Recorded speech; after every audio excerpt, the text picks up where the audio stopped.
Hello and welcome back to the Fight Me Bro betting show. We are your hosts, Matt and Nick, and this week we're here to break down UFC Sao Paulo. But before we get into that, I just have to go on record and saying, fuck Jake Paul, because Logan Paul. Well, fuck Jake Paul too. Fuck both the Paul brothers, but mostly Logan Paul. You guys watched last week. Nick had him as my lock. I took him in real life. I think I took him for 6 units. And he royally butt fucked us. Not going into detail too much about it, but just gotta say, hand up on that one, guys. Are bad. It was a short tenure above water. I'm back negative. Oh, it felt good though. It felt gas for oxygen feels good when you're drowning. We're back to drowning. You're like a dolphin. You went up for a little bit of air. You're gonna dive down deep, and then you're gonna fucking jump and do some cool shit. So I like where we're headed. Do dolphins breathe underwater? No, they got fucking the little. Yeah, they seem like they could stay underwater for a really long time. Yeah, so do whales. They're mammals, bro. They fuck like us. Come on. Look at your dolphins. Get your head in the right spot. But yeah, so we actually have like a decent, I would say a pretty decent card for Brazil. I hate it. You hate it? Well, that means you should love it, because the ones you love always be the losers, and the ones you hate end up being the winners. So hopefully that's not my case. Pretty sure I hated last week too, and I still liked Logan Paul, but I hated the card, and I still lost that. I didn't get one right last week. Oh shit! Went over. I think that's the second time in the fourth quarter I've gone over. I'm gonna say last week was a sweep for me, because I called that Calvin Kattar right, but I thought it was 5 rounds, and if it was 5 rounds, it was a sweep. Not in the right direction. Yeah. All right, well, let's get right into it. I have 4 bets right off the bat. First one, I'm going with. You gotta bet against Head and Brows. So there's Douglas De Silva. What is his name? Douglas Could Silva be De Andrade. He's lost to Peter Yan, but he's this bricked up 135 pounder, and Head and Brow is Head and Brow, and that is not a compliment at all. Maybe not in 2019. It's not. Yeah, 2013. That was some high praises, but it is a long way from there. I think since his loss from Dillashaw, he is in his last 9 fights. He's lost 7. Yeah, and he's on a 4-fight skid. Yeah, he's had a couple of those. I have a feeling it's like one of those situations. Like, did Dillashaw break him, or did the USADA making sure he can't use EPO break him? Maybe a little bit of both. We're getting into he also might just be old territory. Yeah, true. It's all 3. I think this is a perfect storm. They put him against another Brazilian because basically, if he's gonna go down, they want to see him to go down against their own blood. So I love this guy. He's at minus 245. I was thinking about taking him inside the distance, but I'll give Burrell benefit of the doubt. I'm just gonna take Silva De Andrade straight up minus 245. Okay, my first bet that I hate is going to be Bobby Green. Mostly because I looked at this fight immediately, and I was just like, Bobby Green is a guy who, 1, thought was retired. So there was that. 2, Bobby Green is the ultimate fighter who loses fights. Like, he loses fights more than his opponent beats him in fights. Like, he just doesn't do shit. Like, he'll spend time talking shit, not throwing punches. Other guys throwing jabs, hitting nothing but air, but then the round ends and it's like, okay, well, I guess we should score that one for the guy that threw punches. Like, ultimate. I don't want to necessarily make this leap, but he's at least top 3. Maybe the best at just outright finding ways to lose fights, mostly due to just not doing anything. So, immediately wanted to jump on that. Quick pan over to the tail of the tape. So I was going to hammer Francisco Trinaldo. Considered making him a lock at first glance, and then went all the way back when I saw that Francisco Trinaldo is 41 years old, and Bobby Green is 33. And so that immediately made me think,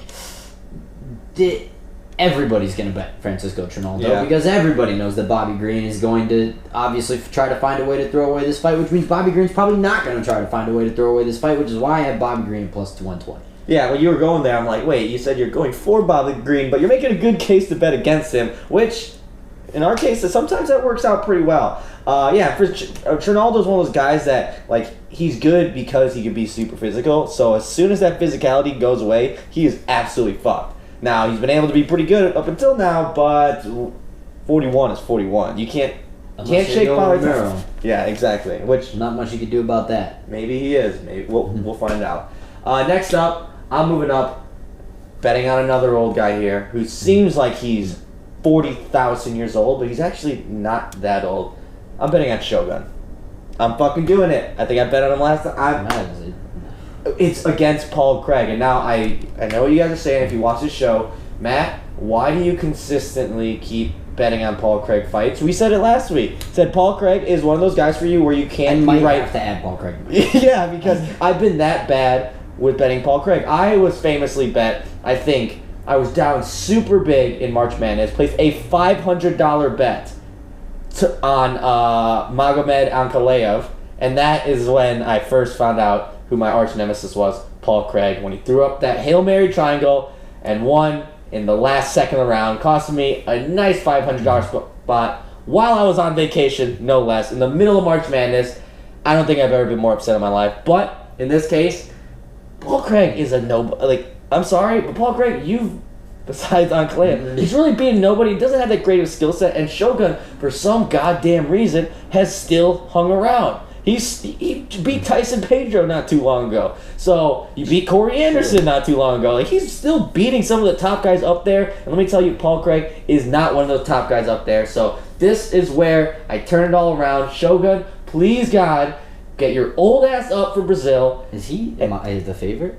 Yeah, he's minus 240. So I'm going favorite. That's how much I hate Paul Craig. I'm willing to take age folks, Shogun. This is textbook. Terrible gambling.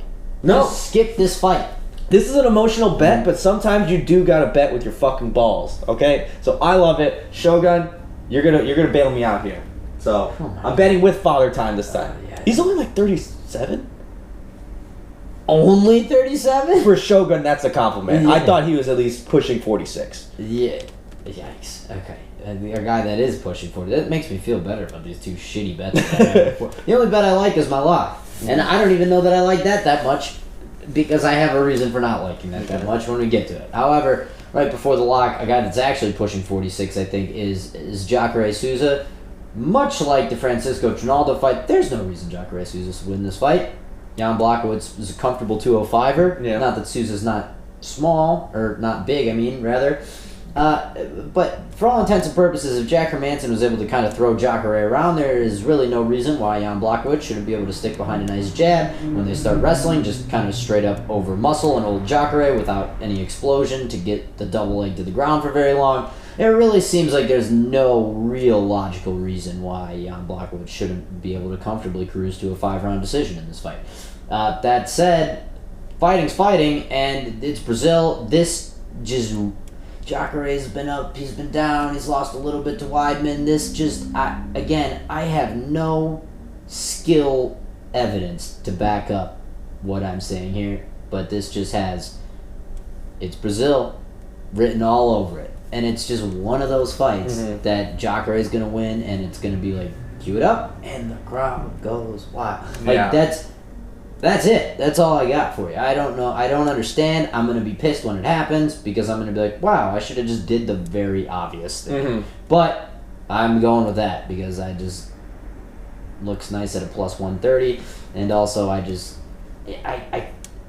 I'm going to get this wrong no matter what happens. If I change my bet at the last second, if I go with live it up and we go all in on Jan Blachowicz and just push all the chips in the table, I push all the chips on the table in on Jacare, I know Jan Blachowicz, first round knockout. I go the other way, Jacare is going to come out with like a belly to back suplex, and then end up rear naked choking him. Like, there's no way I get this right. That said, take Jacare Souza. Oh, you're taking Jacare. Again, you're making great arguments to the other side, because I was going to say I'm right with you, but I'm taking Jan Blachowicz for all the reasons you just said. I said I was taking Jacare, that was the first sentence I said. Oh, sorry, I wasn't listening. But your argument, you compelled me. You even stuck my bet harder into the ground, because I love Blachowicz here, just mainly because I don't see how, like you said, you're betting on him and you don't know how he would win. Right. Like, it's very much, it's like, how does he get this fight? If he makes it a grappling match, maybe, but Jacare, as we've seen, like, he is not the grappling Jacare we saw before. And I think mainly because he doesn't have the physicality to do it. It takes a lot of gas in order to be able to grapple fuck someone. And at moving up to 205, I know it's like, oh, well, he's not cutting weight anymore. But look at a lot of these people, I think, like specifically like the Kevin Lee moving up to RDA, where RDA is like, oh yeah, you're not going to count for, you start throwing more punches, like you do use up more energy. So I have a feeling that Jacare is going to be trying to conserve his energy more for punches than he is for grappling. And so if he doesn't clip Jan Blachowicz, which he very much could, he is very powerful, I just don't see how he wins. I don't see him. Think about 5 full rounds of a 39-year-old Jacare turning 40. Like, I can't see him getting that far in the fight. Makes no sense, which is exactly why it makes all the sense. Yeah, exactly. So I love Blachowicz here. He should, like you said, the stick behind the jab, just use his boxing. Don't get too cute with it. I'm actually kind of like a 4th round finish here, just on sheer like Jacare just can't keep going on anymore. So it might be sad. I could see this being a retirement. I don't know where he's at his contract, but I could totally see this Jacare being like, all right, went up to 205. If I can't compete at the highest level, he very much seems like doesn't want to be a middle man type of guy. So if he's not going to be at the top, 205. Yeah, exactly. And if trends show us anything, 185 has been having a rough time moving up to 205. Everyone likes to trash on 205 and how dog shit it is, which, don't be mistaken, it is. But the 205ers that have chosen to move up at their point in their career, being older, like the chin and dealing with guys that hit a lot harder, just hasn't been working out. So, hammer Blachowicz, but like Nick said, he might be able to pull something out of his ass. It is Brazil, but I'm hoping Brazil just gets their nut off in the fight before in Shogun. So they at least leave with one hero. That's my thought process there. I don't know why. I feel like all the Brazil cards, like Brazil sweeps the house. Yeah, because the judges. And I don't see the getting to the judges in this one. That's my point. Very true. Very true. So then now we're on the locks of the week. So didn't you say you had 4? Yeah. Well, that was my 3rd. Oh, okay. Yeah. So my lock of the week, which I love, statistically speaking, but I hate it because it's so It's so statistically consistent. It's a lot of goddamn S's. It's got to be the Charles Oliveira by submission line at minus 145. Like, that's easy money. I think I've taken the Charles Oliveira by submission line the last 7 times he's fought. It's cashed maybe 6 of those times. Oftentimes, it's a plus, but this time it happens to be the favorite outcome, which is why I kind of hate it, but statistically, it's just like, all right, Charles Oliveira's going to fight a guy. Wait, you're telling me Charles Oliveira, who has now evolved himself into a serviceable striker, is going to fight a guy that is not a powerhouse tank wrestler that can just do anti-jiu-jitsu, and he's both fighting another striker and then a guy that could be described as a scrambly grappler, if a grappler at all, and Flash Gordon, something? Flash Gordon. Yeah, Jared Gordon. Josh Gordon is the guy that can't stop smoking weed. Same shit, man. Either way, he doesn't have a good ground game either, so whatever. But Jared Gordon, like, just not on the same level. This is going to be probably a guillotine, or if not a triangle, one of the two, I feel like. I mean, I don't know if you get bonus points for calling your shot, but I hate it because it's happened so many times. I almost feel like you're going to... It's like running... It was like in Madden when you used to just run... You found, like, the one fucking post play, like the play action post, and the guy's open every single time, and then your friend finally just puts like the dime defense in and just triple teams that guy, but you still try to throw it and it gets intercepted. This would be the play that this gets intercepted, but it's worked 9 times in a row, so I'm going to run it a 10th time. See, that's what I was scared of there. My lock of the week, also Charles Oliveira. I'm taking him. I'm laying down the money at minus 420. Like, because what scares me is that his striking has looked way better, and he's pretty powerful for the weight class. And I could just see him, like you said, Gordon is going to try so hard not to get submitted that he's going to let himself be open to get fucked up. And I think you don't want to be another person on the highlight reel with submissions, because that's like this guy's calling card, and sometimes some people are just so committed to just not doing what that person wants to do that I can see Oliveira just fucking up with striking. And he's looked way better with his fucking striking. I think his last fight was a TKO, right? I want to say... Maybe, I don't know, man. They're mostly submissions, I know that. Yeah, I was looking, I think even inside the distance here was like minus 235. So I'm like, I don't want to just be biting my nails over a fight that I know the result, and that is that Oliveira's going to get his hand raised. I'm calling my shot. Yeah, exactly. Hey, get a little ballsy with that. I don't hate that at all. And then cue to us looking like total idiots when Flash Gordon just flash KO, 10 seconds. Spinning heel kick. Yeah, in which case... Submits Charles Oliveira. If that happens, I wonder what that line on that. It's got to be over like 1,000. It has to be.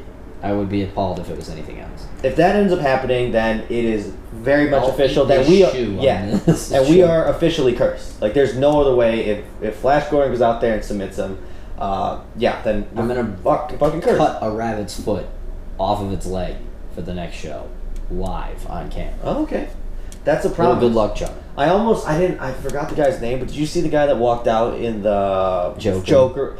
Hammer the other guy. Yeah. Oh.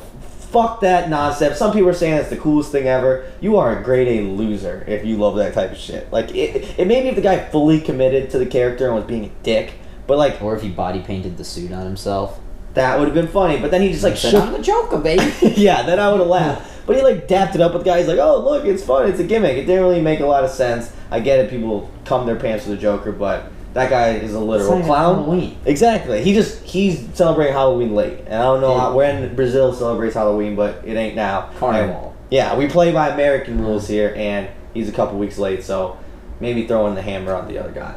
I wonder what the line for that guy to just get knocked out is. Yeah, I bet the line is going very much in his favor because of that. So yeah, but I'm just saying, like, I've seen this happen before, and this ends with that guy face down on the canvas. So like, I don't know if the other guy has 0 knockouts in his career. Said Saturday night will be the first night. Yeah, because if he thought for 1 second when he was walking in the Joker mask that he was intimidating the other guy at all, you are 100% mistaken. You quite literally are a clown. Yeah, literally.